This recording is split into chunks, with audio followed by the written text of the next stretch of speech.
Hey everyone, thanks for tuning in to another episode of Spill the Beans, a candid conversational piece on all things life and career. Again, my name is Ty Blair, Executive Director of the awesome nonprofit organization When You Give a Bean Water, a collective hub of resources for families of color to utilize on their own terms.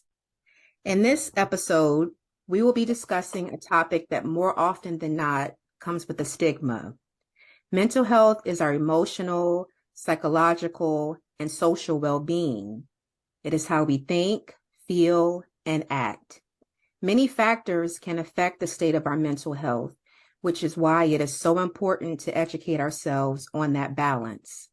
Luckily, my esteemed guest comes with insightful knowledge and ways we can cope with those factors. Beyond that, she's a phenomenal woman with such a positive spirit and infectious energy. So I'm so happy to have her on as this month's guest. Give a warm welcome to my sister, Maranda Jacobsen. Hello. Oh, thank you for that sweet, sweet intro. My goodness. I am so happy to be here. I'm so happy to have you on here. So happy. So how was your day? Did you have to work today or were you off? So I did work today and I'm actually moving offices. So that was a lot of packing and lifting and kind Mm, of not my normal day as a therapist, but it was a nice change of pace for sure. yeah. Like is it an office in the same building or did you have to go to a whole nother location? So I actually went to a whole nother location with a bit of a job change. So I'm joining a different department, which meant I kind of moved across the street. Oh, nice. Congratulations on that. Thank you. I'm excited. So, so excited. All right, so let's jump on into this. So we always start off with the intro and stats. So who is Maranda Jacobsen? So, when I am not a therapist, I am a dog mama to a wild little beagle named Maya. I'm a partner, and I really like to spend my time kind of networking with people, spending time with friends, and I love being physically active. So, anytime I can be outdoors, anytime I can run, those are kind of my self-care aspects that really help me stay in the work that I do. Nice. So I'm sure you love like this time of year, like spring and summer. Yes, we are finally getting nice weather here in North Dakota, so that is wonderful. Mhm. All right, so yeah, so Miranda is a mental health counselor. So when I was looking up the job on what is it called? The US Bureau of Statistics, it showed it kind of combined substance abuse, behavioral disorders, and mental health counselors together. So I'm going to kind of group those together, but I'm going to try to focus more on the mental health counselor aspect, okay? Perfect.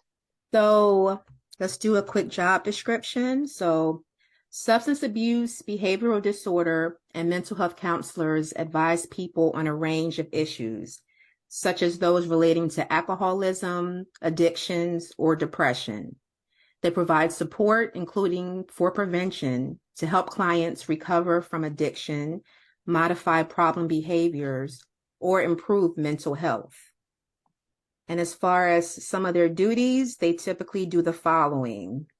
They evaluate clients' mental and physical health, addiction, or problematic behavior, and assess their readiness for treatment. They develop, recommend, and review treatment goals and plans with clients and their families. They assist clients in developing skills and behaviors necessary to recover from their addiction or modify their behavior.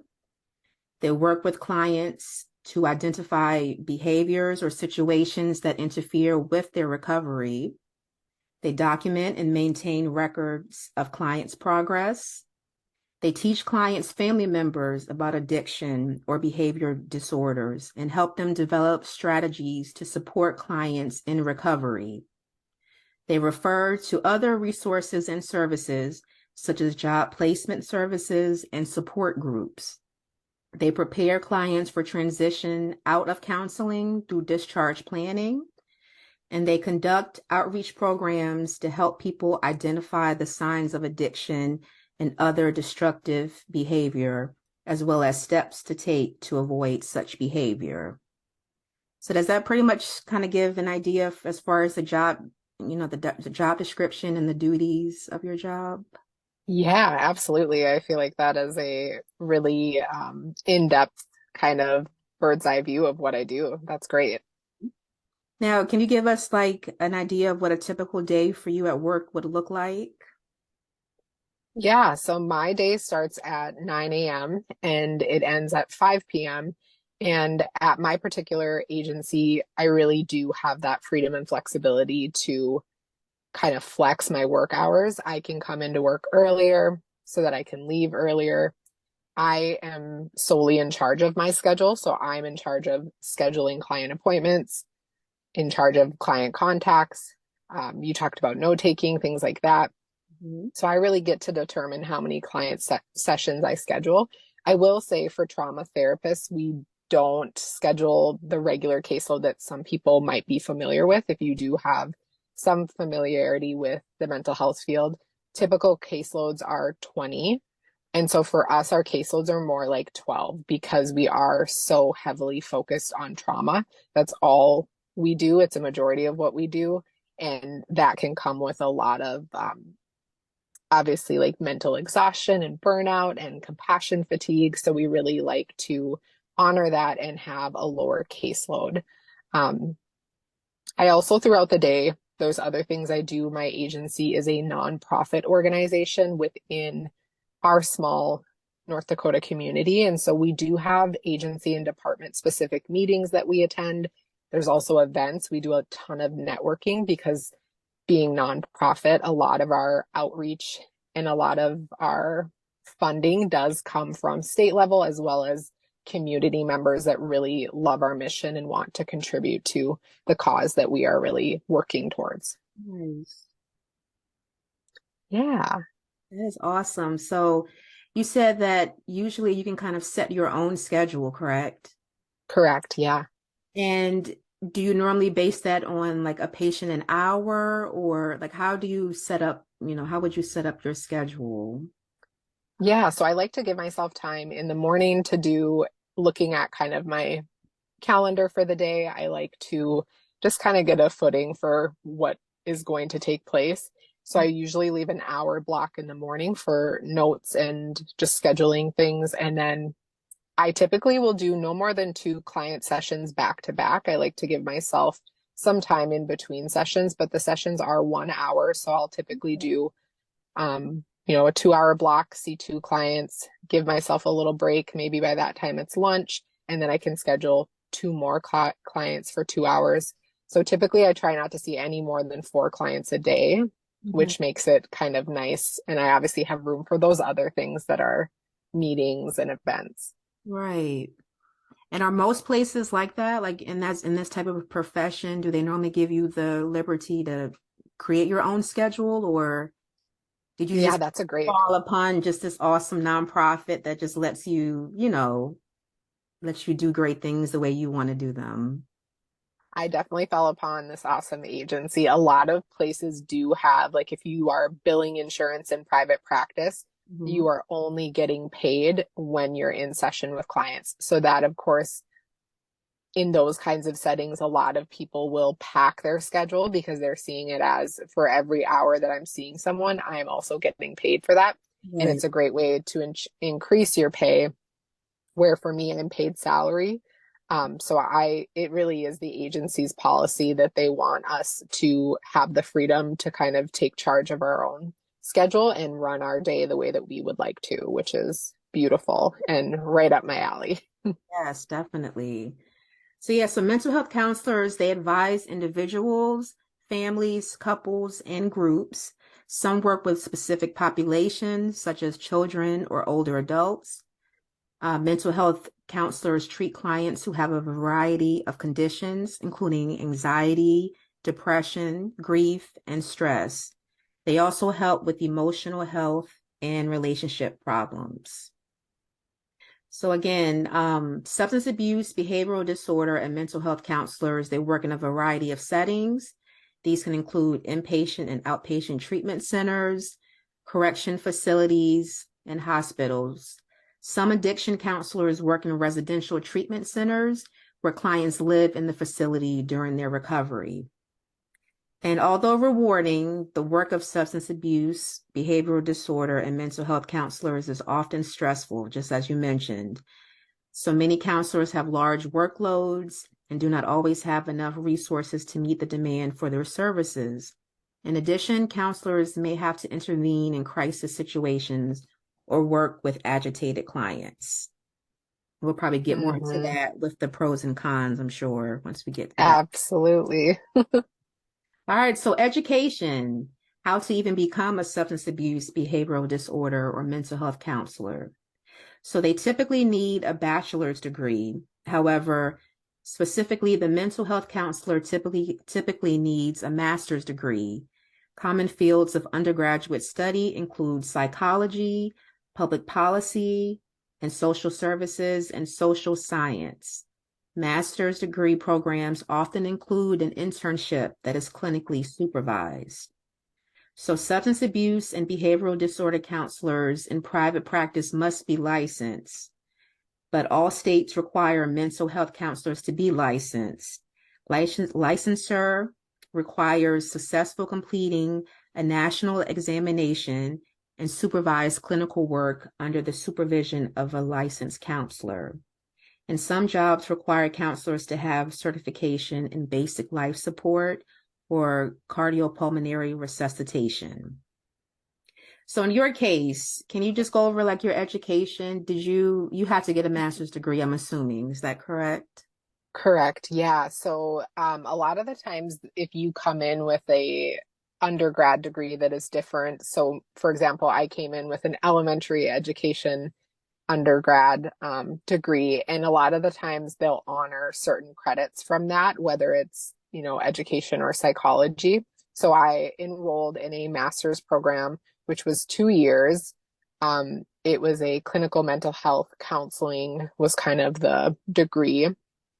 And we do have people within my agency that are in social work. They get their master's in social work, Mhm. and that really does open them up to counseling as well. The requirements look a little different in terms of licensure. So for me, in my master's degree, there's different avenues you can take when you're in there. You can specialize in things like family and marriage counseling, substance use. That can be its own specialty field, with additional schooling and courses for that, as well as school counseling. That's a lot of the times, we have a lot of clinical mental health in my program we did, and then the other half was mostly school counseling.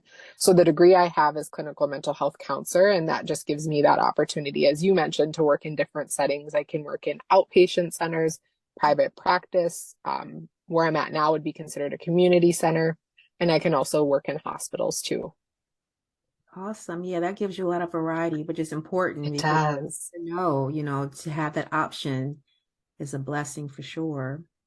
It really is. Yeah. All right, so some important qualities. Important qualities, number one, communication skills. So substance abuse, Mm. behavioral disorder, and mental health counselors need to effectively convey ideas and information to clients. They must also write concise but detailed reports documenting clients' progress. And feel free to chime in. I'm sure some of these you're like, yes, you definitely got to have communication skills for this position. Absolutely, you do. I would say you have to have the strongest interpersonal skills, and just communication skills have to be just on point. Mhm. Number two, compassion. So, substance abuse, behavioral disorder, and mental health counselors often work with people who are dealing with stressful and difficult situations. So, they must empathize with their clients. Number, Absolutely. number three, interpersonal skills. So, substance abuse, behavioral disorder, and mental health counselors must be able to develop and nurture good relationships with different types of people. And you definitely mentioned that. Yeah. Yeah, that's a big one for sure. Just because you are going to work with so much diversity in just the mental health Mhm. area, as well as multiculturalism is such a big part of it too. Now, is that something that they would teach you in the master's program, or is that like a on-the-job training for these type of qualities and skills to develop? Yeah, that's a great question. So we do have an entire course that is multiculturalism, which is really great. And there is a big emphasis, I think, in the collegiate level is really just, I think, focused on multiculturalism, as well as in the workplace. We're really working on diversity, equity, and inclusion. So we have formed our own task force, and we're really doing a lot of meetings and bringing in diversity, equity, and inclusion specialists to teach us how to really, I think, honor that in our workplace. Awesome, awesome. Yeah. And listening skills. So substance abuse, behavioral disorder, and mental health counselors must give clients their full attention to be able to understand each client's problems and values. Now, I always wonder about that because I can imagine like you being a person and a human being with everything that's going on in your life, in order for you to have to clear or, compartmentalize that to be able to listen to someone else's trauma and, Mhm. their issues. I can imagine that would be, like a hard task to do. It definitely is. And I think sometimes controlling the random thoughts that pop up in my head. I can't tell you how many times, Ty, I've been in a session and all of a sudden it's like a grocery idea pops into my head, or it's like, oh, you got to get this for the house. And I'm like, no, this person is in the middle of, yeah, they're in the middle of their story. And I just, sometimes I'll jot it down on my notepad just to almost like, okay, I heard you. And now I'm dialing back in to Mhm. this incredible human sitting across from me. Mhm. I understand. And finally, patience. Substance abuse, behavioral disorder, and mental health counselors must be able to remain calm when working with all types of clients, including those who may be distressed or angry. Mhm. But do you ever come across like a lot of patients that have that agitation, that anger? How do you how, Absolutely. how do you handle that? Yeah, so I think a lot of the times I would say a big part of what happens in session, because we are talking about trauma, is they are getting very emotionally dysregulated. And oftentimes, when they're even just telling their pain and suffering that has occurred, you can just see the activation of just, I think, distress in their body. You can hear it in their voice. And oftentimes people will say, I'm not yelling at you. And I'm like, I completely understand. This is anger, and it's a natural emotion that's being expressed as a result of what you are sharing. And I Right. think that's the emotion that's connected with that. As far as like emotions being kind of channeled at me, I definitely have had a lot of clients that I think would be difficult and challenging, would be the right way to describe them, to work with, where a lot of the times their mental health is they just push you away, and they struggle with relationships, and they have these toxic tendencies. And so a lot of the times what I'll just do is kind of call out what I see and just speak to, I think, that fear part of their brain of like, I understand you're angry, and I know you're not angry at me. I'm okay with your anger. I can handle that. This is a safe place for you to let that out. Mhm. And it takes a special type of person to be able to even do that. You know what I mean? Like, Yeah. not Yeah, everyone that's born, or not even born, but not everyone has that quality of patience that I feel like is so necessary in a position like this. absolutely. And that's not to say, being fully candid, that's not to say they don't leave my room and I shut my door and cry and have Right. all these internal thoughts of what did I do? And like, Mhm. I definitely have to remind myself to not take things personal. But I think in that moment, I just jump into, this is a hurt person, and this is not about me. That's clear. And so what they need is me to just really witness whatever it is they're going through. Exactly. That's beautiful. Now, as far as the pay goes, so the median annual wage for substance abuse, behavioral disorder, and mental health counselors was $48,520 in May of 2021. The lowest 10% earned less than 30,870, and the highest 10% earned more than 77,980. And as far as the job outlook goes, employment of substance abuse, behavioral disorder, and mental health counselors is projected to grow 22% from 2021 to 2031, much faster than the average for all occupations. So that's pretty good. Pretty That is pretty great. Those stats are interesting. I mean, we know there's a need, but I think there's something about hearing the numbers that really puts that into perspective. definitely, definitely. All right, so that includes the intro and stats section. Next up, we're going to dive into inspiration and advice.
All right, so we're going to hop into inspiration and advice. So, Miranda, what Yeah. was your inspiration to pursue this career?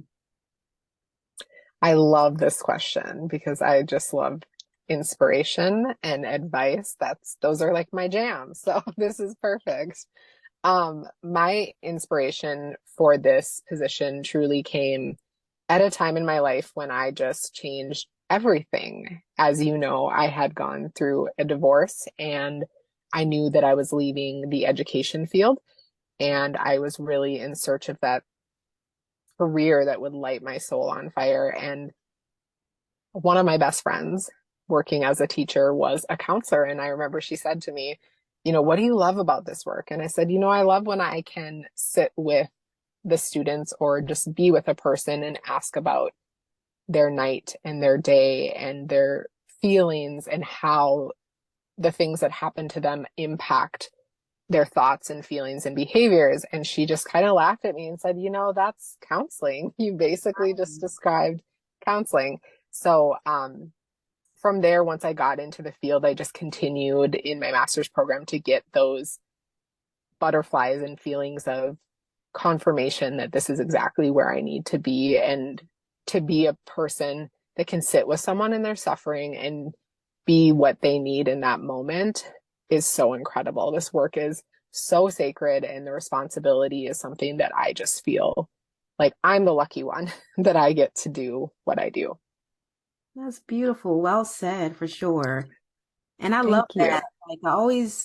I talk to my husband Eric about this sometimes, but I feel like people are put in this world to give you your keys, which means they're like Ooh, these that's good. little moments of inspiration and advice to kind of pivot. It's almost like a life pivot that you didn't even think Yeah. about, or you might have thought about, but you were too afraid to take that next step. And then you get someone that comes along and gives you just that little nugget of push or, motivation, and it changes your whole, life for the better. That is a perfect way to describe that. I love that of people give you your keys. That is so, yeah, like that's just going to sit with me for a while because I really liked how you said that. Yeah, like that's what she did for you, honestly, for you to be like, Yeah. these are the things that I want, that I feel like I need to be giving to other people. And she's like, well, it's kind of like what I do. Yeah. Yeah. It The was light such a bulb powerful moment. moment. Yeah. Yeah. Now give us three pros to the position. What are three pros? So for me as a professional, having that freedom and flexibility when I feel like I am micromanaged or I'm not given the space to just kind of be my free spirited self, which is who I am in all areas of my life, Mm-hmm. that's when I want to run. I want to look at something else. And I get that feeling of like, I can't be here anymore. So the fact that this job allows me the freedom and flexibility in so many different areas from my schedule to the fact that there's a lot of upward mobility that can happen within the fields. I can move to different programs, which is what I did. Um, Mm-hmm. I went from being an adult therapist that works with survivors of trauma to now I provide childhood trauma therapy to individuals who have caused harm. So we Wow. would see them as offenders. Right. So complete shift for me, but really giving me a lot of freedom and flexibility because it's a new position that I get to create from the ground up. Mm-hmm. That's awesome. So So, like, are you trained for that as well? Like, is that something that you learned in your master's program, or did you have to get a little bit more training since it's now a whole different, well, not necessarily a whole different population, but it's, focused on children now versus adults? yeah, so I did get some basic training, but a lot of it is specific to the agency since we are a domestic violence and sexualized violence. That's our specialty areas. That's kind of the crisis work that we deliver to individuals. So all of that training came from more on the job, going to trainings, getting certifications and things like that, which my agency helped provide the funding for that, which is That's so incredible. And do you have Yeah. to have like continuing education courses and things like that for your license? Yeah, so we do have requirements to maintain our licensure and we have to reapply for licensure every 2 years. So Mhm. in those 2 years, then you have to submit, they do have criteria that they are looking for. So certain areas of continuing ed that they want to see that you have kind of spent time investing in. And so then I just submit that in, and that's kind of how I continue to, I guess, keep up with just all the changes that are happening. It's Right. really wonderful though. We get sent emails all day long about here's a continuing ed opportunity. So Mm, I just kind of file those away and eventually get to them. nice, nice. Did you do your three pros? I don't know if I cut you I off. didn't, sorry. No, Okay. that's Okay. okay. You This is totally didn't cut gonna me off. happen. Like we're gonna have tangents. I mean, this is Yeah, it already happened. So my second pro is it really has made me more self-aware and it's made me more focused on everything that I have to be grateful for. A little side story here. I remember doing my internship and I was working with an individual that shared some pretty heavy details, which I won't get into, about her experiences and her trauma and it was related to a relationship and domestic violence. And I just remember going home to my now partner, Alan, and I just said, thank you for loving me the way that you love me. Thank you for respecting me. And thank you for never making me afraid. To be around you. Like it hit me that it was like, that is not promised. That's not a given. And not everybody has that. And so I don't think I realized that until I heard that person's story. And it just completely made me realize like what a blessing it is to have someone who just loves you well and health in a healthy way and is respectful. That's beautiful. Yeah. My third pro, see, stories, side story. Um, when you get to hear that feedback from clients on what your time with them has meant, it is the most powerful thing to also kind of see that aha light bulb moment. Mhm. And in a moment, you can see that person have a mindset shift and it changes everything. And it just leaves them feeling fundamentally different about whatever they came to you for.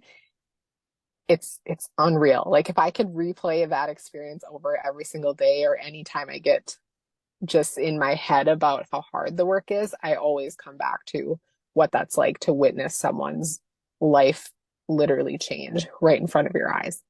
Wow, wow. I can imagine. I'm sure it's like emotional for both you and the client when you think about it. It totally is. I've definitely cried in session because I wear my heart on my sleeve. So, And they probably love that about you too, you know what I mean? Because you think yeah, going into a situation like that and you expect someone to be very, not necessarily cold, but they have to, do their job. And so to see that you have a absolutely. heart and you care, like you said, you have the empathy that really probably allows them to open up and feel more comfortable with you. I hope so. And just to show them that I'm human and I feel things too. And just because I'm in this, guidance role as the therapist, it doesn't mean that I've got it all figured out. But Mhm. I'm willing to take their hand and walk with them in whatever journey. Definitely. All right, so the dreaded three cons. Give me three cons of fiction. Yeah. So number one, I think for me would be the work, Mm, especially trauma work. As much as I love it, I would say hearing people's painful trauma stories, it does have an impact on you. And like it or not, we can be a person that does our own inner work and self-care, but it really does wear on you. And if it doesn't start to make you emotional and feel sad, it will definitely start to change the way you see people. I don't want to say jaded, but I definitely think when people tell me certain things, my brain jumps to kind of that trauma mode of like, oh, that's a manipulation tactic. Ooh, that's kind of controlling. Sometimes it's hard to shut that off. Just when you see kind of people at their worst moments, it can be hard not to translate that into other areas of your life. mm. Yeah. Um, So how do you decompress from that? Because I can imagine like just receiving that all day. Like how do you get back? Like how do you reset pretty much? Yeah, I'm not gonna lie, as a therapist, I know that this is not a healthy coping strategy, so I will just throw that out there. Well, I do, disclaimer. yeah, full disclaimer. I do like wine. I will not overindulge. I will be honest, I don't overindulge, but I do have a glass of wine a night. And for my healthier coping strategies, I like to just go out for a walk. Sometimes I just need to talk. Obviously, can't share what was shared with me, but be Right. able to share the impact it had and to just say, like, this is how I'm feeling because of this really heavy session I had. I would say when I don't want to talk about it and there's more like rage that I feel because something I was told just seems so unfair, that's when I go for a run and I really can just kind of channel my energy that way. Beautiful. Yeah, physical fitness for sure. That's definitely like that's free medicine when you think about It it. is. It Living is. and just getting out and letting all of that go, it definitely helps. Absolutely. Yeah, for sure. Um, I would say my second con would be the pay isn't what it should be. Mm, And I just think of the economy being what it is right now. This is definitely an underpaid profession for what you're being asked to do. When we talk about just how challenging it is and how much of your self has to be present with this person in such a emotionally charged space, mm-hmm. that would be something I would say is one of the biggest drawbacks to the field is we are not paid. The pay does not match really the service I think that we are delivering. And I feel like that's the case for a lot of important jobs. Like the ones that Yes. are the most impactful are the ones that are the most underpaid, which is so bad for Right? I teachers. know, isn't that crazy? It is. It's not fair. It really isn't. Because it's like, where would we be without some of these? Mm-hmm. Mm-hmm. We recognize the significance of what it can bring, but we aren't willing to match that with the compensation. Exactly. Mm-hmm. Yeah. So for my last con, I would say this is more so kind of client related in the sense of it is a therapeutic relationship between the therapist and the client. And a con for me is when I'm a go-getter, I'm driven, and I'm obsessed with mindset work and healing. It is my favorite. And so I have to recognize that not all clients feel that. Some want to avoid the process, they want to disengage. So Mm-hmm. when I find myself working harder than the client, that happens a lot as a therapist when you have those qualities you mentioned, like empathy and compassion, you are going to find yourself caring seemingly more than it it would appear that the client cares. And Mhm. of course, there's a lot of things behind that, right? Like there's fear, there's Of course. um, not wanting to face all our crap because when we take it out of the bags, we can't put it back in. Mhm. Um, but that can be really hard.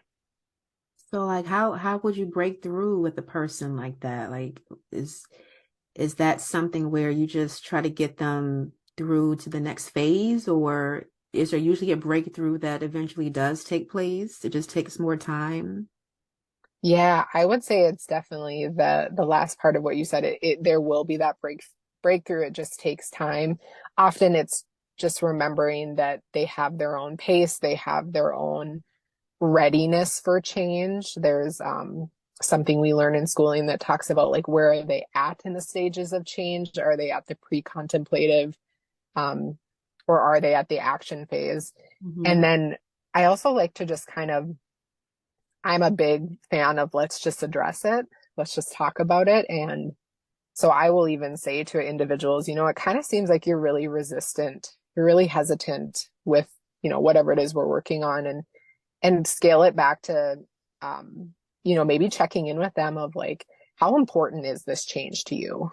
Because maybe we're working on something that is more a goal I have for them and less a goal they have for themselves.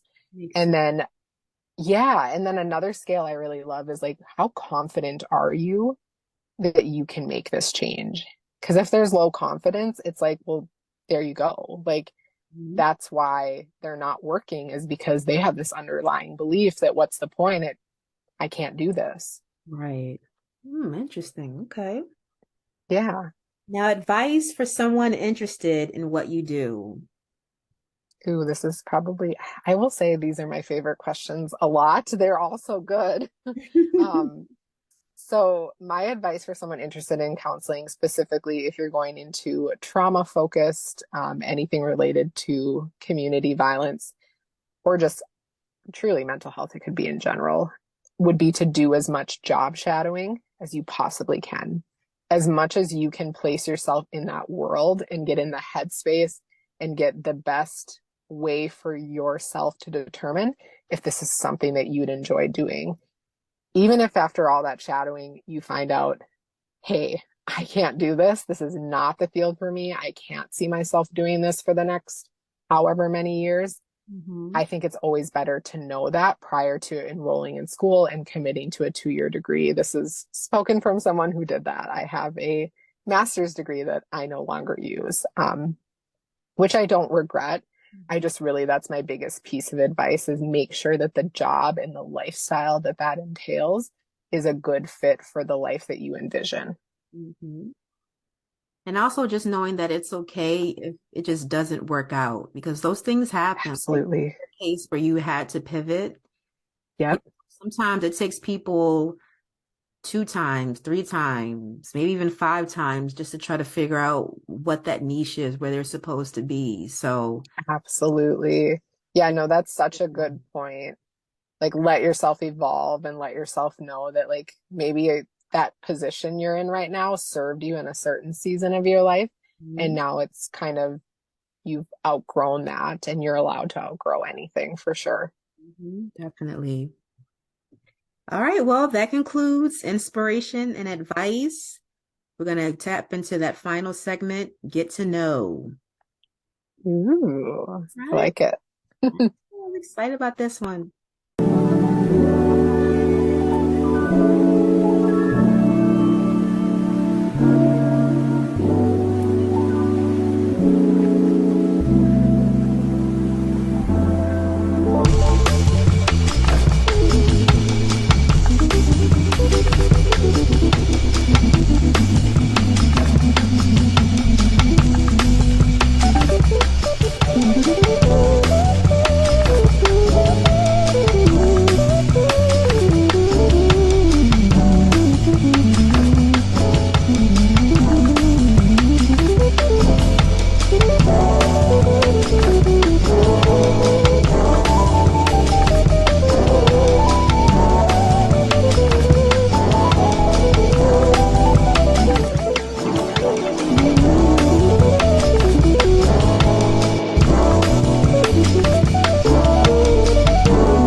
right, so here we are. We're going to finish up this final segment. Get to know. This is the fun part. So I feel like you can let I your love hair down with this one. Perfect. It is down. Right, so up to three topics you're interested or passionate about.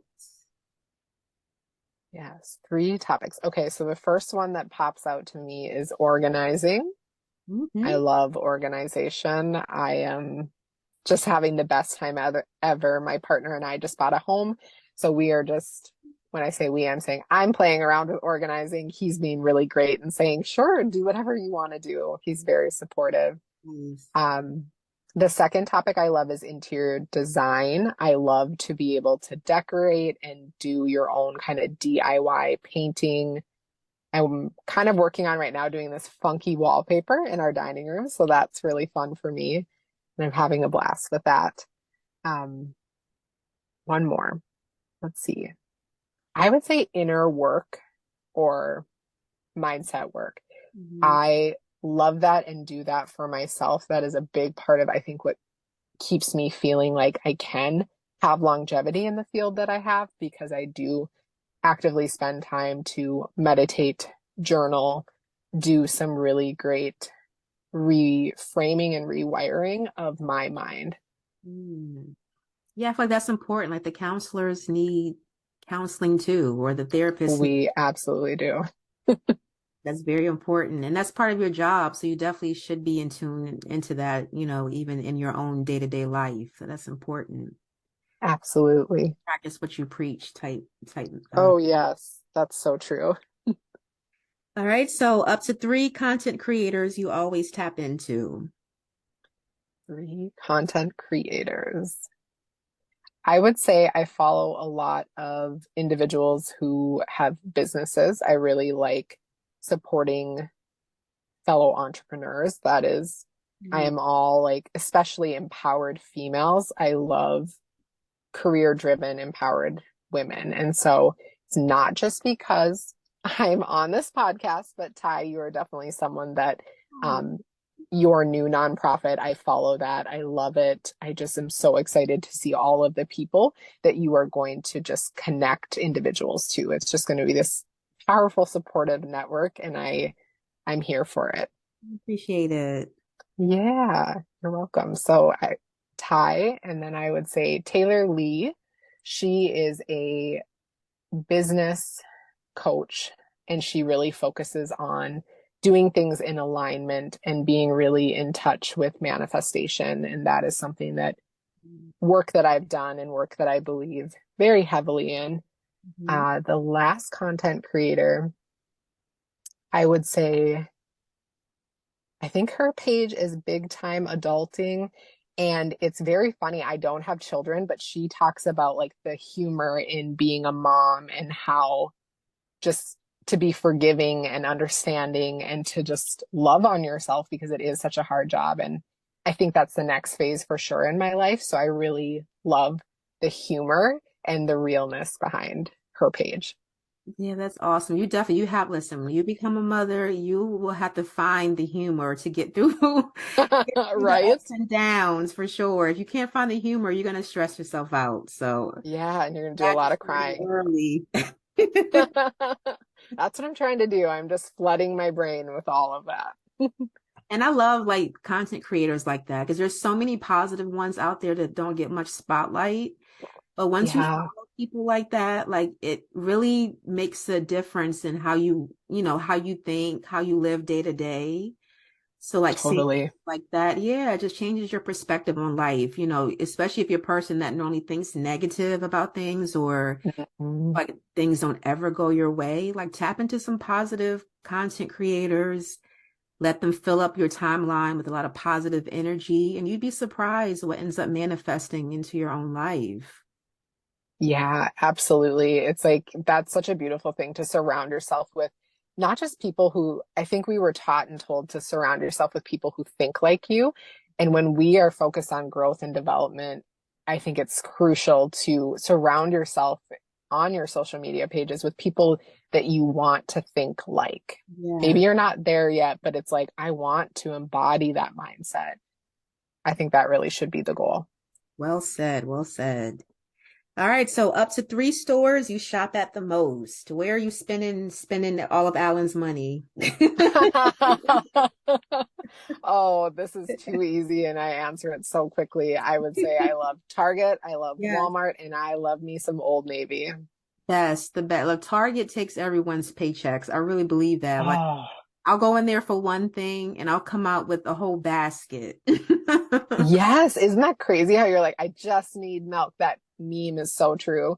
And Yeah. then you take a visit to like the clothes, the shoes, the makeup. And Old It's Navy, wild. their prices are so amazing. Like they'll literally just throw shirts and shorts and stuff at you. So that's definitely a great store. Yeah. Yeah. And they always have those coupons, so Always, I love a discount. you're right. Especially the flip-flops. I'm sure the flip-flops are coming up pretty soon. Yes. Gotta Those. get some. All right, up to three musical artists you listen to currently. Ooh, this one is challenging for me. You're not really a music Let's see. person, I love music. I think I mostly just listen to playlists and I don't really pay attention to who I'm listening to, right? if that makes sense. It does. I do love Kane Brown. Hmm. I'm a country fan. I love me some country music. Um, let's see who else. So is Who Kane sings? Brown, sorry, is Kane Brown like what type of country music is it? Is it like the like slow ballad, like romantic, or is it more like upbeat, fun? You know what I Yeah, I would say it's more upbeat and fun. And I'm not even sure it's traditional country. It's more of that new genre, I think, of I country music. mean? Yeah, so I like him. I'm trying to think of who is the woman that sings I Am Woman. Do you know the song I'm talking about? I am woman. I don't know. I'm about to look that one up. Is that a country song Like, as well? no, I wonder, I can look it up too. I think it's Emmy Mealy. Uh-huh. Yep. Yes, I love that song. If ever I need to just step into my most empowered self, I will just blast that. It is my favorite. A third one. um, Or if you have like a podcast, is there a podcast that you listen to every now and again? oh yeah, definitely. So one podcast that I like is by one of the content creators that I do follow, and so it's Taylor Lee, and Mhm. I think it's Freely Me or oh man, I don't even know it. You probably That's terrible. auto playing it. You don't even realize, right? Right. Um, I'm trying to think. It's part of her slogan and her, not her slogan, but her business. I think it's the Fully Free. There you go. It's the Fully Free podcast, and it's trying to help people live a life and business that is just free and authentic and really structured to all of their desires. She really has some great mindset work in there, and I think she's just really honest and real about motherhood and so many different areas of life. Nice, nice. Okay. Now, up to three famous people that inspire you. Ooh. Hmm. Um, I would say the number one is Zoe Saldana. Hmm. I really love her approach to how she views herself and her potential and belief in what is possible for her to, kind of create in this world. Mhm. She did an interview with someone and she talked about how she was raised, and she was raised to always believe that I can do anything I want to do and I can do things just as good as a man. And she just had this really uplifting upbringing that I think channeled into so many things of what she is today. And Nice. I'm just enamored by her. Um, I would say she's a top one.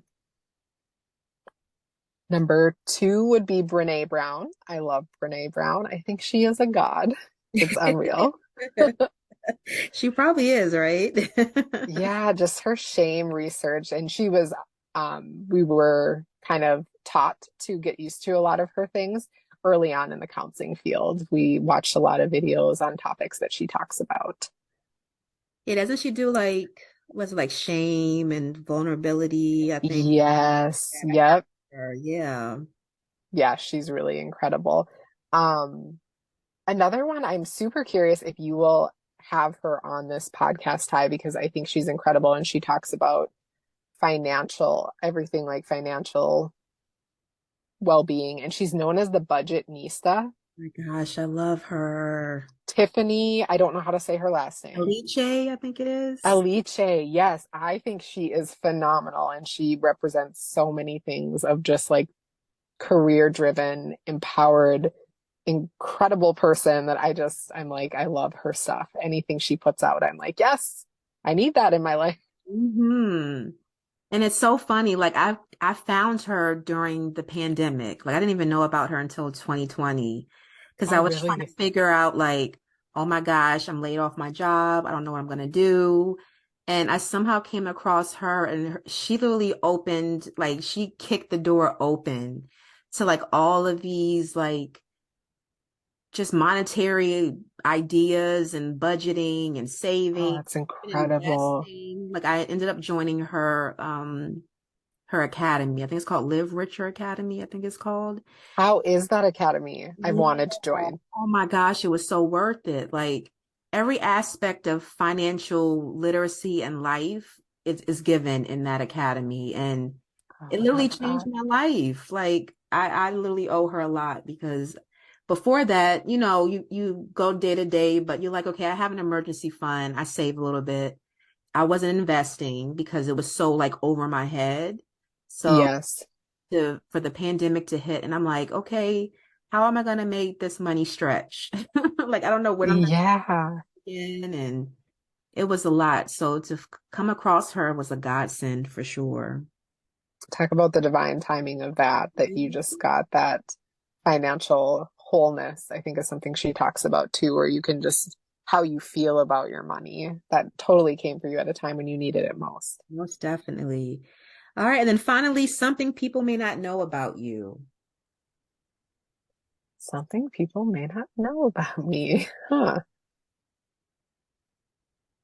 I'm trying to think. This is really lame that I'm like, I don't know. They know Um, everything. right? I'm like, you guys know everything about me. No, kind of.